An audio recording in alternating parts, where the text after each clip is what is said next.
मते लगुची एथिरे जगन्नाथ प्रधान कहू कहू अनेक गुड़िए कथा कही जाइछंती। से स्वच्छ साथी जनक एवं से जो व्यक्ति माने जो माने बाड़ेले ऑफिसर को ए माने समस्त गोटे केस तैयारी कर देइछंती जगन्नाथ प्रधान विरुद्ध में। केमिति जगन्नाथ प्रधान कहउछंती जे बाड़ेले से मोर क्लोज से बसी शुणिले जे मो विषय कथा एवं तापरे से माने गले अर्थात से मानुचंती जे से तांको लोक आ एई घटना उपरे से माने बाड़ेया पई जाइछंती। द्वितीय कथाटी होची स्वच्छ साथी कहउचंती जे हां मु जाइथिली तांको ए कथा कहबा पई से भी मानुचंती मु ऑफिसर को फोन करथिली। अर्थात गोटे केस तैयारी हो जाउची जे जगन्नाथ प्रधान को जोगु एई व्यक्ति माने जाई ऑफिसर को गोड़े गोड़े मारिचंती। तेणु तार द्वितीय कथाटी होची जेतबेले गिरफ्तारी कथा आसीबो पुलिस पाखरे कोन एविडेंस अछि। पुलिस पाखरे से भली किछि एविडेंस आजिर दिन रे अछि कि मोर संदेह रही। एविडेंस ए केस रे कोन हेई पारे टेलीफोन रिकॉर्ड पुलिस किछि टेलीफोन रिकॉर्ड करिछि कि जो व्यक्ति माने घोषारी घोषारी ऑफिसर जन को माड़ मारुथिले से माने जगन्नाथ प्रधान को सहित बारंबार कथा होउथिले। टेलीफोन कथा हबार किछि ऑडियो अछि कि बाड़ेबा भितरे कई जने तांको फोन करिछि कि ए संपर्क रे इन्वेस्टिगेशन ए पर्यंत हेइनी। जदि हेई थांता ताले पुलिस पाखरे तथ्य थांता बा थिबो। पुलिस ए पर्यंत किछि कहिनी हां जगन्नाथ प्रधान को विरुद्ध रे से भली किछि एविडेंस आम पाखरे अछि। द्वितीय कथा होउची आई विटनेस जो माने साक्षी थिले से माने कहबे कि हां जगन्नाथ प्रधान एई मान को पठेइथिले जाओ बाड़ा ऑफिसर को। से साक्षी किए से साक्षी जोगाड़ करी हबो तो वर्तमान समय रे। तृतीय कथा होउची जो माने माड़ा मारिले से माने कहबे कि हां आमको जगन्नाथ प्रधान पठेइथिले माड़ मारिबा पाई बाड़ेबा पाई धमकेबा पाई।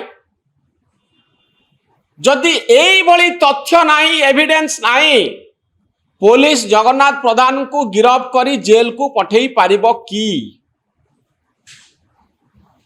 आउ ए मामला सेतिकी बेले जोर धरिबो इन्वेस्टिगेशन सेतिकी बेले हबो जदि सरकार कन्विंस हेबे जदि डीजी पुलिस कन्विंस हेबे हाँ गिरफ्तारी जरूरी हाँ आमको एविडेंस कलेक्ट करिवार अछि दरकार पड़िले आमे रिमांड रे आनिबा जो माने गिरफ हेइचंती जो माने गिरफ हेइनांती सेमान को अरेस्ट करी पचारिबा जे तमे काहे की जाइथिलो तुमको जगन्नाथ प्रधान पठेइथिले ना तमे निजे जाइथिलो निज मनुक।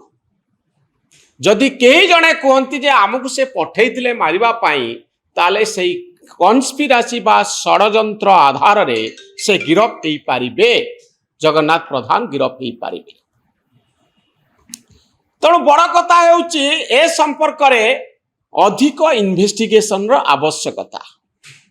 पुलिस पक्षरु ए पर्यंत किछि कुआ जायनि इन्वेस्टिगेशन होउची कि नाही केते जण आउ गिरफ होबार अछि आउ जगन्नाथ प्रधान को नारे से भली किछि एविडेंस मिलिलानी कि ये सब मामला जदि पुलिस ता तरफ न करे जदि स्पष्ट भाव में निर्देश न दिया जाए ताले कोनोसी तथ्य मिलिबो नाही कोनोसी प्रमाण मिलिबो नाही एई मामलाटी एमती ठंडा अवस्था रे पड़िजिवो। किंतु सबुठारु गुरुत्वपूर्ण कथा हेउची ऑफिसर को माड़ घटना रे ओएस ऑफिसर संघर स्टैंड गोटिए ना से माने दउचंती एई व्यक्ति को तमे गिरफ्त करो। सरकार वर्तमान बड़ चैलेंज मोहन माझी ओडिशार मुख्यमंत्री तांको पाई गोटे बड़ चैलेंज।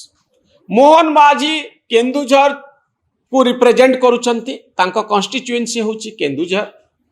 भुवनेश्वर पॉलिटिक्स रे तांकर बेसी इंटरफियरेंस नथिला मात्र वर्षे हब से मुख्यमंत्री अछंती। बहु वर्ष धरी सी तांको अंचलर राजनीति रे संपृक्त थिले। ओडिशा पॉलिटिक्स रे तांकर कोनोसी भागीदारी नथिला।